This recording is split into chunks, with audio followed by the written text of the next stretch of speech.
చూసారా కలివే పూలు.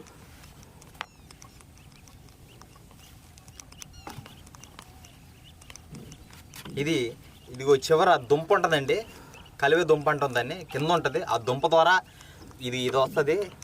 ఈ పువ్వు చూసారు కదా, ఈ పువ్వు కలివే పువ్వు అంటుంది దీన్ని. ఇవి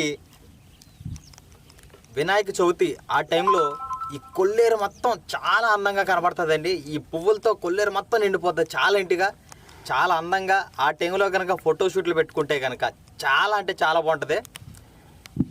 చూసారు కదా, ఇలాంటి పువ్వులు ఇప్పుడు అక్కడక్కడ మాత్రం ఉన్నాయి, కానీ ఆ టైంలో మాత్రం కొల్లేరు మొత్తం అవే కనబడతాయి. చాలా క్లియర్గా, చాలా నీట్గా, చాలా బాగుంటుందండి. ఈరోజు ప్రొఫెషనల్ పడవ దోశ వాళ్ళాక నేను తేయాల్సి వస్తుంది. అడ్జస్ట్ అయిపోండి. ఇది పడవ మాత్రం 4 వంపులు తిరుగుతుంది. ఇది ఎటు వెళ్తుందో కూడా అర్థం కావట్లేదు. గెడ తీసుకురాకుండా మేము తెడ్డి తీసుకొచ్చామండి. దీనివల్ల పడవ అదుపు తప్పి కొల్లెట్లో పడుతుందేమని భయం వేసి మా కెమెరా మ్యాన్కి ఏం కాకూడదని జాగ్రత్తగా తీసుకెళ్తాను నేను. నచ్చితే లైక్ కొట్టండి ఫ్రెండ్స్, నచ్చకపోయినా లైక్ కొట్టండి ఫ్రెండ్స్. మీరు ఏమనుకోకుండా దయచేసి నాకు ఒక లైక్ పడైతే నా వీడియోలు కూడా ఛానల్ చూస్తున్నారని. నాకు తెలుసు నా వీడియోలు మీకు నచ్చితే అని.